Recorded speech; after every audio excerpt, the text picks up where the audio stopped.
Students, आज की video में हम electromagnetic effects of electric current का नेक्स्ट टॉपिक की स्टडी करेंगे। देखो, इस टॉपिक पे हमको स्टडी करना है मैग्नेटिक फील्ड लाइंस।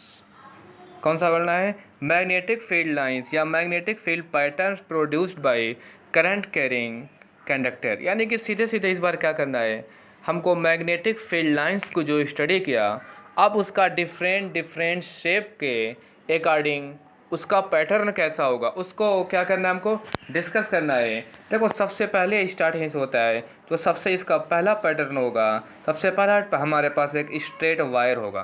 क्या होगा? हमारे पास एक स्ट्रेट वायर होगा।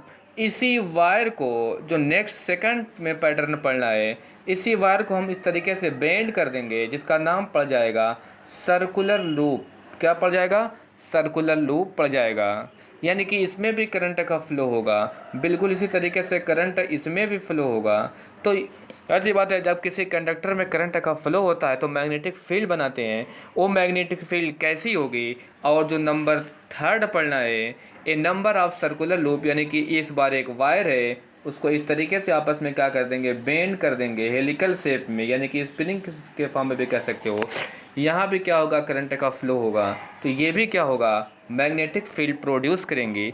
इसी की स्टडी करनी है। यानी कि सबसे पहले स्ट्रेट वायर का क्या होगा, उसके बाद सर्कुलर लूप का क्या होगा। अब उसके बाद जो पढ़ना है कौन सा, इसको सोलेनॉइड बोलते हैं या ए नंबर ऑफ सर्कुलर टर्न्स। सबसे पहला हम स्टार्ट करते हैं, कौन सा पढ़ना है, magnetic field pattern due to a straight carrying conductor. देखो, इसका जो मैग्नेटिक फील्ड प्रोड्यूस कैसे होगा, ये बिल्कुल जो मैग्नेटिक फील्ड लाइंस को जिस तरीके से हमने ड्रा किया, बिल्कुल उसी मेथड को यहाँ भी फॉलो करेंगे। देखो, इस मेथड में करते क्या है, हमारे पास एक वायर होता है। मैं ज़रा इसको सबसे पहले डिमॉन्स्ट्रेशन करके ज़रा दिखाने की कोशिश करूँ। देखो, इसमें करते क्या हैं, एक कार्डबोर्ड लेते हैं, यानी कि एक गत्ते का टुकड़ा भी कह सकते हो। उसके बाद क्या करते हैं, उसमें एक होल करते हैं। उस होल में एक वायर को क्या करते हैं, हमने क्या कर दिया, उस होल से पार कर दिया। अब उसके बाद जैसे ही इसमें करंट का फ्लो होगा, तो जैसे ही करंट का फ्लो होगा तो क्या होगा, हम कंपास को लाएंगे। देखो, यहाँ पर चूँकि मैं घर ही वीडियो बना रहा हूँ, शायद कंप्लीट मेरे पास सिस्टम नहीं है, वरना रियल में करके मैं दिखा देता। तो करना क्या, अब उसके बाद इसके करीब कंपास नीडल को लाएंगे।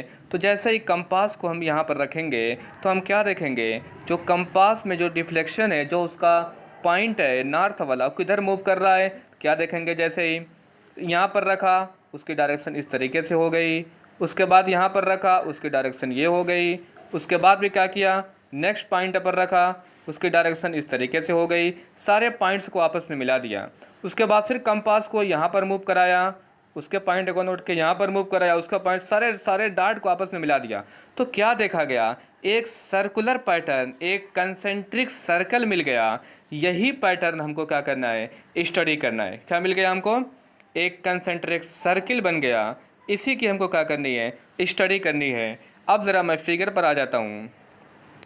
देखो, इसमें क्या देख रहे हैं, बिल्कुल जो मैंने थोड़ा समझाने की कोशिश की, वही पैटर्न बिल्कुल यहाँ भी है। यहाँ पर देखो, वही जो कार्डबोर्ड है, यहाँ पर देखो ये कार्डबोर्ड लगा हुआ है, इसमें बीच में एक ओपनिंग है, इसमें एक वायर है ए बी जो जा रहा है। क्या है, कार्डबोर्ड के थ्रू वायर जा रहा है। अब उसके बाद जैसे ही कंपास निडल को इसके पास लाएंगे, तो इसका जो पॉइंट है कंपास निडल का, जो एरो है, वो किधर मूव करती है। तो जैसे ही हम इस पैटर्न को रियल में देखेंगे, तो इस पॉइंट पर रखा है तो उसका डायरेक्शन ये थी, इस पॉइंट पर रखा उसकी डायरेक्शन ये थी। फिर सारे पॉइंट्स को आपस में मिला दिया तो एक सर्कल बन गया।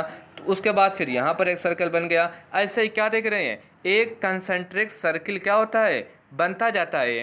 यही होती है, यानी कि magnetic field pattern due to straight current carrying wire. ये क्या होता है, सीधे सीधे कंसेंट्रिक सर्किल होता है।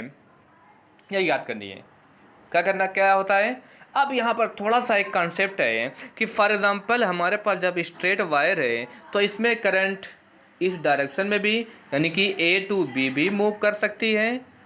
अब उसके बाद मान लो एक, उसके बाद हमारा पैटर्न ये है, तो इधर से भी यानी कि बी टू ए भी मूव कर सकती है। तो क्या दोनों कंडीशन में जो इसका पैटर्न है एंटी क्लॉकवाइज ही होगा कि इसका डिफरेंट चेंज होगा? इसके लिए डायरेक्शन का एक रूल है, यानी कि इस डायरेक्शन का रूल क्या है उसको ज़रा बोलते हैं। कौन सा रूल? इसको बोलते हैं राइट हैंड थंब रूल या फ्लेमिंग कर्ल रूल। देखो इसमें करते क्या, बहुत ही सिंपल रूल है। इसमें करते क्या हैं, हम अपने राइट हैंड को यानी कि अपने राइट हैंड को उसका थम्स और कौन सा जो इसके रिमेनिंग 4 फिंगर है उसको एक दूसरे के परपेंडिकुलर रखते हैं। उसके बाद वायर को क्या करते हैं, इस तरीके से मान लो इस हाथ में हमने पकड़ा हुआ है, ठीक है। इसको भी ज़रा मैं डिमॉन्स्ट्रेशन करके दिखाऊं।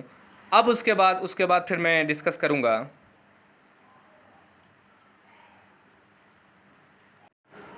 देखो डायरेक्शन के लिए हम क्या करते हैं, अपने राइट हैंड की ये जो रिमेनिंग 4 फिंगर है एंड थंब है, ये दोनों एक दूसरे के परपेंडिकुलर रखते हैं, यानी कि थंब एंड रिमेनिंग 4 फिंगर एक दूसरे के परपेंडिकुलर हैं। अब उसके बाद क्या करते हैं, थंब को उस डायरेक्शन में सेट करते हैं जिधर करंट का फ्लो हो रहा है। फॉर एग्जांपल ये जो वायर है ये ए है, ये इसका पॉइंट बी है। इसमें जो करंट ए टू बी जा रही है यानी नीचे से ऊपर जा रही है, तो हम अपने थंब को कहाँ रखेंगे, नीचे से ऊपर रख दिया। अब इस तरीके से हैंड में ले लिया, यानी क्या मतलब हुआ, करंट की डायरेक्शन कहाँ है, नीचे से ऊपर है। अब उसके बाद क्या करेंगे, इस तरीके से सेट किया। मान लो करंट की जो डायरेक्शन है ये किधर है, नीचे से ऊपर की तरफ है, तो हमने थंब को उधर सेट कर लिया। अब उसके बाद हम कर्ल बनाएंगे, यानी रिमेनिंग 4 फिंगर को ध्यान दो किस तरीके से बनाया हमने, यानी कि देखो नीचे से ऊपर इस तरीके से ये आ गया, ये वायर को हमने पकड़ लिया। तो इसका मतलब कि जो सर्कल बनेगा उसकी डायरेक्शन कौन सी होगी, ध्यान देना। देखो इस तरीके से बन रहा है, यानी नीचे से ऊपर इस तरीके से बनेगा, ध्यान देना। दूसरी कंडीशन क्या हो सकती है, फॉर एग्जांपल अगर करंट ऊपर से नीचे जा रही है तो हम क्या करेंगे, क्या करेंगे, सीधे सीधे ये जो हमारा थंब है इसको नीचे की तरफ कर लिया। उसके बाद क्या होगा, इस तरीके से कर्ल बनेगा। और ऊपर की तरफ कैसे बनेगा कर्ल, ये हमारा ऊपर की तरफ है, उसके बाद इस तरीके से कर्ल बनेगा। तो जिस तरीके से ये कर्ल बनेगा वही डायरेक्शन हमारी होगी, किसकी होगी, मैग्नेटिक फील्ड पैटर्न की होगी। अब ज़रा मैं उसको फिगर से समझाने की कोशिश करूं, ध्यान दो। फिगर में क्या है, देखो फिगर में एकदम साफ क्लियर है, यानी कि जैसे मैंने करके दिखाने की कोशिश की, ये ए पॉइंट है, ये कौन सा है, बी पॉइंट है। अब इसमें करंट नीचे से ऊपर की तरफ जा रही है, तो हम क्या करेंगे, जैसा कि मैंने करके दिखाया, दोनों अपने 4 फिंगर एंड थंब को राइट एंगल पर रखेंगे। अब उसके बाद जिधर करंट जा रही थी थंब उधर है। अब उसके बाद 4 फिंगर से कर्ल बनाएंगे या सर्कल बनाएंगे। तो ये क्या देख रहे हैं, सर्कल कैसे बनेगा, नीचे से ऊपर की तरफ इस तरीके से ही बन रहा है ना, ठीक है। यही है कि सर्कल ये वाला बनेगा कि ये वाला बनेगा, वो फिक्स कौन सा करता है, हमारा right hand thumb rule. What is right hand thumb rule, if we stretch our right hand 4 finger and thumb such that they are perpendicular to each other, if ध्यान देना, if our thumb indicate the direction of current, then the curl made by our 4 finger indicate direction of magnetic fields। यही हमारा है, exam में पूछता तो यही लिख देंगे, ठीक है। ये कौन सा हो गया, राइट हैंड थंब रूल। सीधा सीधा क्या हो गया, यानी कि जो हमारे 4 फिंगर से कर्ल बनेगा वही डायरेक्शन हो जाएगी, किसकी डायरेक्शन, मैग्नेटिक फील्ड पैटर्न की। तो यहाँ भी देख सकते हो, एकदम इस फिगर में भी देख सकते हो, तो यहाँ पर सर्कल किस तरीके से बन रहा है, ये सर्कल बन रहा है, यानी कि एंटी क्लॉकवाइज। यही था हमारा। अब हमारा स्ट्रेट वायर हो गया। अब फॉर एग्जांपल हमारा स्ट्रेट वायर ना हो, इसी को जो मैंने बताया दूसरा फॉर्म है। दूसरा फॉर्म है क्या है, उसी को बेंड कर देंगे, क्या बना देंगे, एक सर्कुलर लूप बना देंगे, एक सर्कल बना देंगे। सर्कल बनाने में भी थोड़ा सा जस्ट इमेजिन करना, मान लो यहाँ भी क्या करेंगे, हम एक कार्डबोर्ड लेंगे, उसको थोड़ा सा मैं करके समझाने की कोशिश करूँ, उसके बाद फिगर। देखो इस बार क्या हो गया, हमने उसी वायर को सर्कल के फॉर्म में बेंड कर दिया, एक लूप बना दिया। देखो ये हमारा लूप है। अब नीचे से क्या होगा, जैसे ही करंट स्टार्ट हो गई ये भी मैग्नेटिक फील्ड पैटर्न्स बनाएगा। इसकी पैटर्न डायरेक्शन क्या होगी, फिर यही मानेंगे यहाँ पर जैसे हमने ड्रा किया था वैसे ये मानेंगे एक छोटे पॉइंट के लिए ये भी स्ट्रेट वायर है, यहाँ भी स्ट्रेट वायर है। क्या करेंगे, यहाँ मैग्नेट को फिर रखेंगे कौन सा, कंपास नीडल के लिए। फिर यहाँ पर क्या करेंगे, इसके पैटर्न को ड्रा करेंगे इस तरीके से यहाँ पे पैटर्न ड्रा करेंगे। तो क्या देखेंगे, जैसे ही पैटर्न को आगे बढ़ाएंगे तो एक कंडीशन आएगी, जैसे ही इस सर्कुलर लूप का जो सेंटर आएगा वहाँ पर जो मैग्नेटिक फील्ड की डायरेक्शन हो जाएगी बिल्कुल क्या होगी, स्ट्रेट हो जाएगी। यही इसका मेन पॉइंट था। तो इसको फिगर से समझाने की कोशिश करूँ।